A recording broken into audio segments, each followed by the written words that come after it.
Bonsoir à tous, ravi de vous retrouver en ce mardi 31 décembre. Toute l'actualité près de chez vous en ces dernières minutes de 2024. Reportages, découvertes, interviews, portraits et votre météo à venir pour le premier jour de l'année après un réveillon sous haute surveillance en matière de sécurité routière, notamment ce mot d'ordre en prévention de cette soirée. Quand je fais la fête, si je bois, je ne conduis pas. Aussi, n'hésitez pas à vous faire accompagner en taxi ou par l'association BeSafe Monaco qui vous propose, on vous le rappelle gratuitement, un retour à la maison. Sa présidente, Camille Gottlieb, sera avec nous dans un instant avant de superviser cette soirée, pas comme les autres que vous avez décidé de passer en famille, avec des amis, à l'extérieur, comme sur la place du Casino ou au bord de l'eau, ou même au village de Noël, sur le port de Monaco pour déguster et découvrir encore quelques produits de fête comme ces biscuits décoratifs et apprécier, pourquoi pas, au cœur de la principauté, toutes ces animations diverses et variées en cet ultime jour de l'année. Et vous êtes nombreux à avoir choisi le marché de la Condamine pour vos courses de fête de fin d'année. Aujourd'hui, c'était la dernière ligne droite pour les commerçants après des derniers jours pour le moins intensifs. Sarah Karim et Camille Caloni sont allés à leur rencontre. La file ne finit plus de s'allonger devant l'étalage de la poissonnerie Rinaldi. Les clients viennent ici chercher le poisson et les fruits de mer frais pour le repas du réveillon. Je pense que c'est un jour important pour tous les commerçants et notamment pour les gens qui sont assez exigeants et qui veulent un très bon dîner pour ce soir. Qu'est-ce que vous avez vendu le plus ? Je pense que c'est comme chaque année, on va dire la crevette, la bouquet, cocktail, voilà, pour l'apéro. Je pense que c'est quelque chose que les gens aiment et viennent chaque année pour en reprendre. Sur les tables de fête, les huîtres sont également des grandes stars. Mais savez-vous comment bien les ouvrir ? Nous sommes allés poser la question à un professionnel. Alors c'est très simple. Il suffit de prendre l'huître aux 2/3, la pointe vers soi, on rentre dans la main, on coupe le nerf et on vient décoller le chapeau. Voilà. Et un conseil pour pas se faire mal ? Mettre un gant. Est-ce qu'ils vont choisir les huîtres ? Rien de fixé encore pour ces Espagnols qui cherchent toujours le menu de ce soir. Estamos buscando setas, algo más típico, algo de pescado rico, algo de marisco y una fruta de la pasión o algo así para terminar.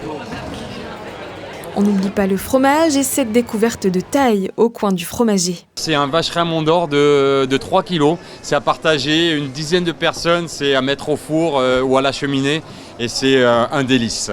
Un délice, tout comme ces fromages à la truffe, autre tendance cette année. Ah, et puis avant de partir, un dernier passage chez le fleuriste pour la tradition. À minuit, on s'embrasse sous le gui pour porter bonheur. Vous l'avez vu sur les réseaux sociaux ou sur notre antenne, depuis 2 semaines, le gouvernement prend des mesures fortes pour améliorer la sécurité routière à Monaco.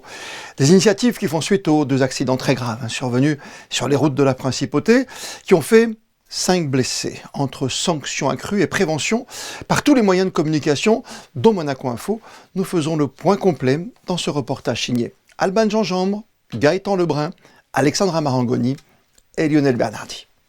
Des contrôles de police toutes les nuits, partout en Principauté jusqu'au 5 janvier. Ici, la patrouille est déployée pour détecter différentes infractions, notamment les excès de vitesse. C'est une des causes principales justement de ces accidents, mais aussi l'alcoolémie malheureusement, qui est un autre fléau que nous connaissons actuellement.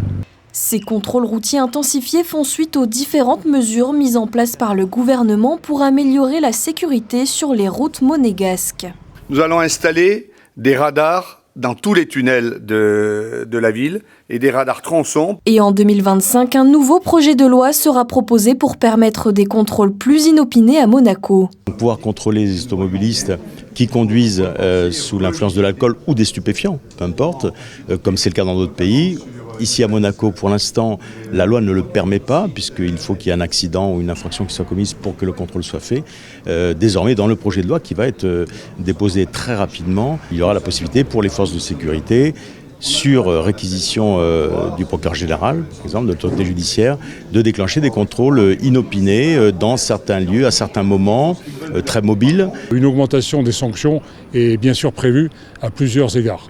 à la fois sur l'ivresse publique et manifeste, mais aussi sur les contrôles d'alcoolémie, et également probablement aussi sur l'aspect stationnement.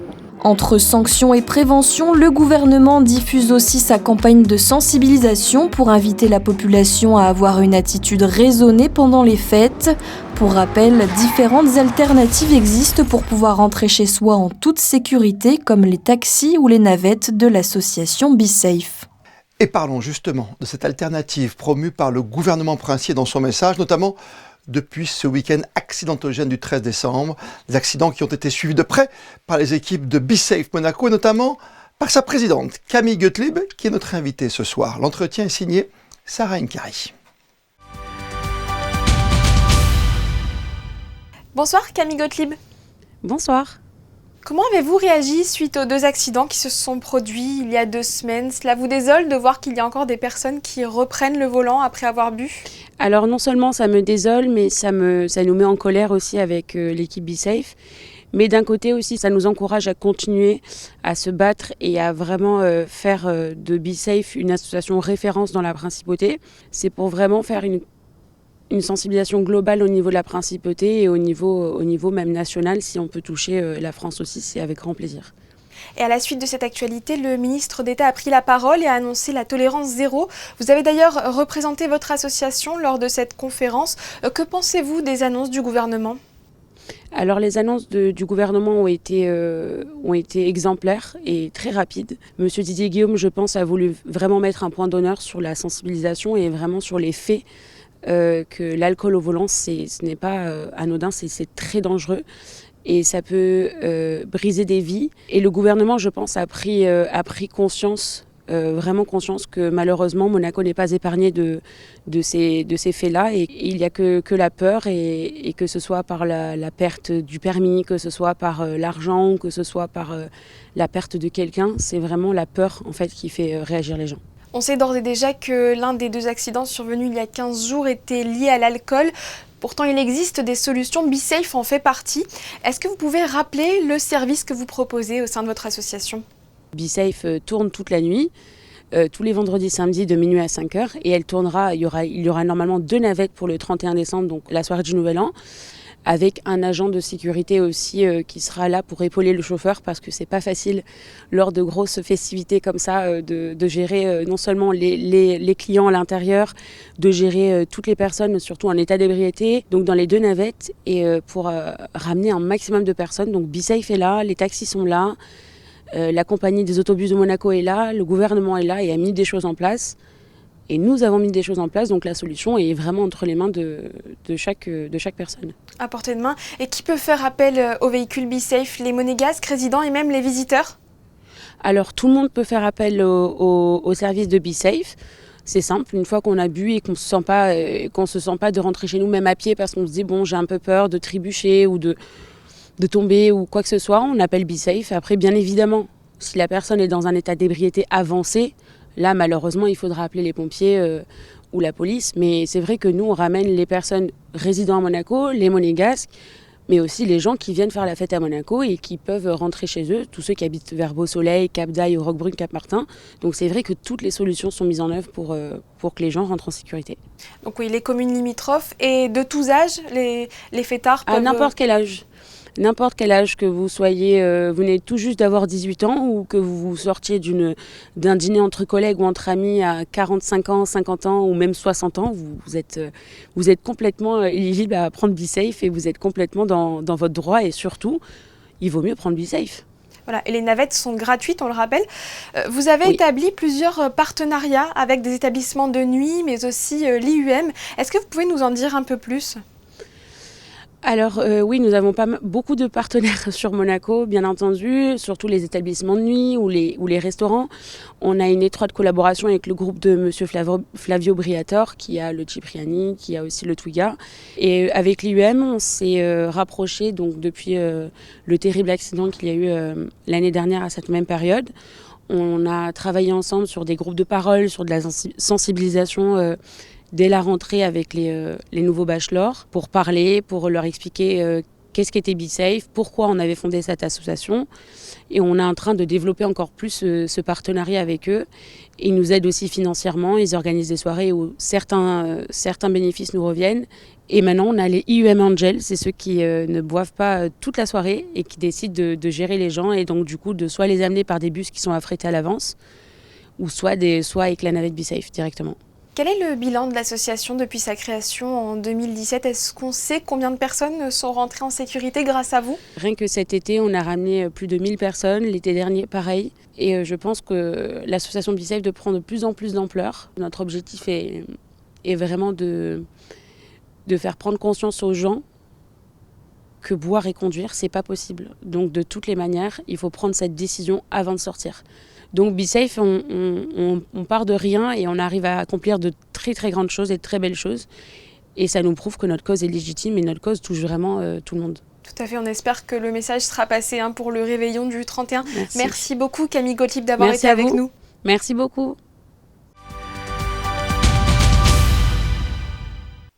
Un seul numéro, on le rappelle, pour BeSafe Monaco, le 06 40 62 76 24. Et pour les taxis autrement, vous faites, quand vous êtes sur Monaco, le 93 15 01 01. Vendredi dernier, un concert de gospel était proposé aux traditionnels visiteurs du marché de Noël. Pour la première fois en Principauté, c'est le groupe Lise Gospel qui s'est produit sur la scène du Port Hercule et a impressionné les passants de par ses plus belles vocalises. Gaëtan Lebrun et Jean-Alexandre Dordet. Let the weak say I am strong. Let the poor say I am rich. En ces périodes de fête, le marché de Noël se transforme en temple du gospel. À l'initiative de la mairie de Monaco, chaque vendredi soir, un concert est organisé sur la scène du marché de Noël. Et pour la première fois ce vendredi, c'est le groupe Lise Gospel qui est mis à l'honneur et nous fait découvrir les plus belles reprises de leur répertoire. Ce soir, on va chanter du gospel. C'est pour célébrer les fêtes de fin d'année, mettre un petit peu de féerie, accompagner ce décor féerique avec un petit peu de musique. La musique, ça fait toujours chaud au cœur. Et puis le gospel, ça s'y prête aussi en fin d'année, oui. Oh, happy day.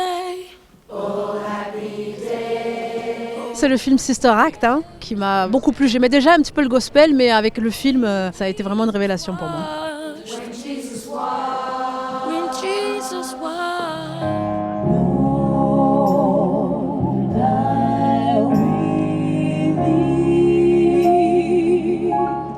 Un premier concert à Monaco réussi pour les Lise Gospel qui en ont aussi profité pour célébrer les 10 ans du groupe cette année.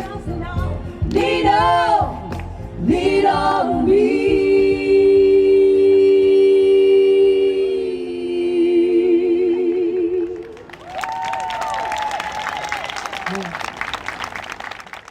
Chaque semaine, le chalet des animations du marché de Noël met en place, vous le savez, des activités pour les petits et pour les grands. Et cette semaine, c'est un atelier de création de biscuits décoratifs qui est proposé au plus manuel, bien sûr. Gaëtan Lebrun avec cette fois Camille Caloni. Biscuitière depuis 20 ans, Alicia Loli a créé sa boutique Bulle de gâteaux à Cagnes-sur-Mer. Cette année, dans le cadre du chalet des animations du marché de Noël, Alicia propose aux plus jeunes un atelier créatif de confection de gâteaux sur le thème de Noël. Je fais beaucoup déjà d'ateliers dans mon propre atelier avec les enfants, les adultes. Et là, tout naturellement, pour Noël, c'est là où on peut s'amuser le plus sur le thème de Noël. C'est là où il y a le plus de choses à faire. Alors là, les enfants font des biscuits décorés. Donc ils décorent une chaussette de Noël et une boule de Noël en biscuit à l'aide de poches de glaçage royal. En collaboration avec la mairie de Monaco, plusieurs créneaux de 30 minutes ont été mis en place tout au long de la journée. Les parents peuvent y déposer les enfants et venir les récupérer à la fin de l'activité. Les participants pourront repartir avec un joli biscuit décoré à déguster le lendemain matin. C'était l'un des moments forts, l'un des événements majeurs de l'année qui se termine, l'inauguration de Mare Terra le 4 décembre dernier. Et pour cette extension très attendue sur la mer, nos équipes vous proposent la visite guidée de ce nouveau quartier de la Principauté. Mare Terra, le nouveau quartier de luxe de la Principauté, se veut être un exemple d'urbanisme et de développement. Construit sur la mer, cette extension compte devenir un réel atout pour la Principauté, autant sur le plan économique que social. 6 hectares de terre construits sur la mer, 110 appartements, 10 villas, Des jardins luxueux où près de 6000 arbres ont été plantés durant les 10 dernières années. Mare Terra, c'est tout ça. On dit souvent que la beauté n'a pas de prix, et c'est souvent le cas, mais pour ce nouveau quartier de Monaco, il faudra compter sur des prix avoisinant les 150 000 € le mètre carré. Un budget démesuré pour certains, mais que d'autres verront comme un investissement, tant Mare Terra vise à devenir un lieu de vie et de partage. Mais en premier lieu, c'est le côté esthétique que les touristes et promeneurs quotidiens affectionnent le plus. On regarde ça, c'est une ambiance magique. Ça rend Monaco vraiment autant moderne, on peut comparer par exemple à Dubaï ou à des endroits comme ça qui ont cet esprit de modernité et de luxe. Donc voilà, il faut juste regarder et on va rester impressionné par la beauté de ce nouveau projet qui va rendre Monaco de plus en plus luxueux et apprécié, je pense, au niveau international. I wasn't sure if I was going to like it. Obviously, I've seen it grow up in the last 7 years, but now it's my first visit, and I'm very impressed. They've done a great job. It's got a lovely feel to it. Nice materials. So, yeah, I like everything about it. C'est vrai qu'on a une vue qui est quand même dégagée, qui est vraiment super sympa, avec vue sur le port Hercule. Après, les bâtiments sont plutôt jolis. Enfin, après, ça reste une question de goût. Les bassins d'eau sont assez sympas. Après, bon, c'est peut-être un peu d'espace perdu, mais dans l'ensemble, c'est quand même assez esthétique et très moderne. Avec ses jardins, ses grandes allées luxuriantes, ses grandes places, ses fontaines à débordement, Mare Terra se revendique comme un lieu de calme et de sérénité où les promeneurs peuvent tout simplement venir profiter et se couper du monde l'espace d'un instant. J'ai fait une visite, c'est la première fois que je vois le quartier. J'ai vu l'inauguration et je pense que c'est incroyable. C'est incroyable, c'est joli, c'est un lieu qui te donne de la sérénité, c'est un gros projet. Et en plus, on pense que là, il y avait toute la mer et maintenant, il y a cet immeuble, vraiment une chose magnifique. De nombreux bars et restaurants vont ouvrir prochainement autour du port de Plaisance afin d'attirer du monde et de faire de Mare Terra un lieu de partage et de fête pour tous les Monégasques.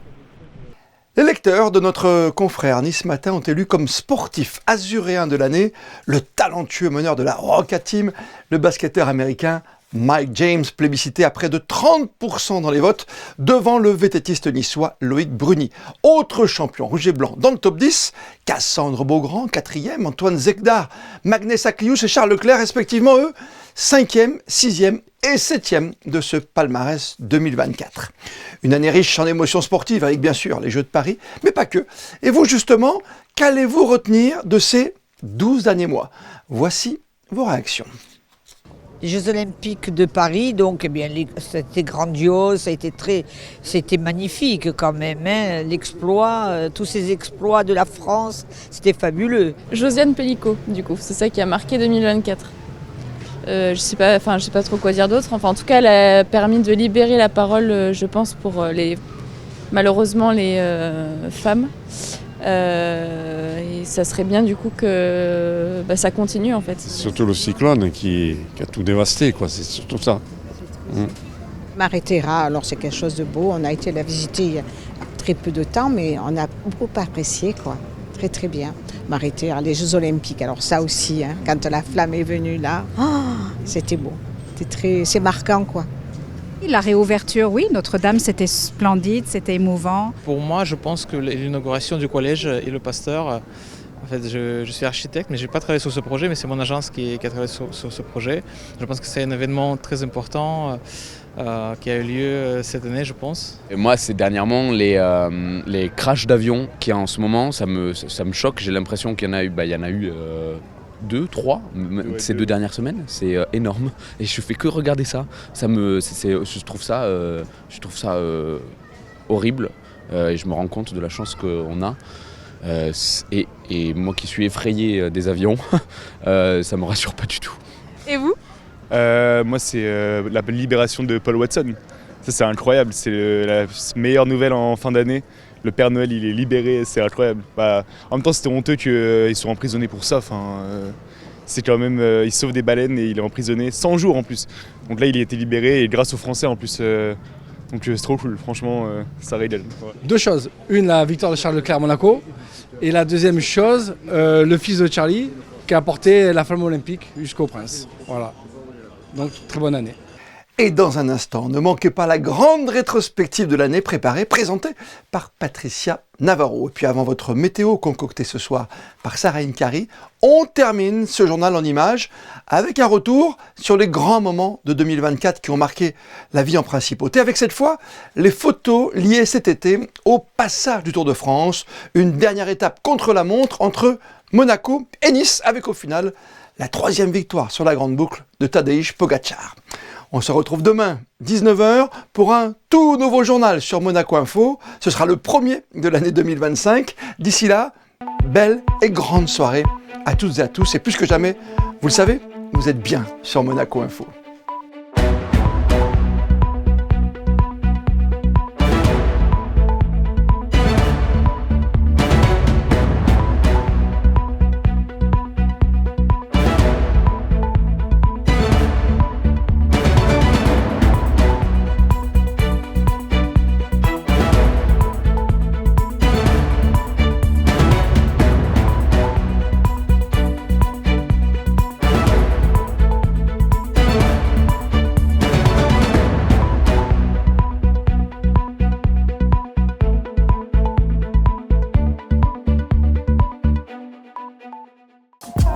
Retrouvez la météo avec Maya Bay, le restaurant référence thaï japonais de Monaco.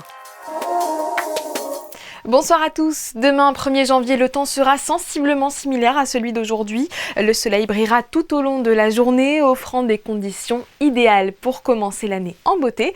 Les températures varieront entre 6 et 11 degrés, une légère fraîcheur en matinée et puis un climat plus agréable l'après-midi. Des conditions parfaites pour profiter de la Principauté et de la Côte d'Azur, surtout si vous ne travaillez pas. En attendant, laissez-moi vous souhaiter un très bon réveillon de la Saint-Sylvestre. À l'heure actuelle, plusieurs pays sont déjà passés à la nouvelle année. La Nouvelle-Zélande était le tout premier à midi, heure française. C'était la météo avec Maya Bay, le restaurant référence thaï japonais de Monaco.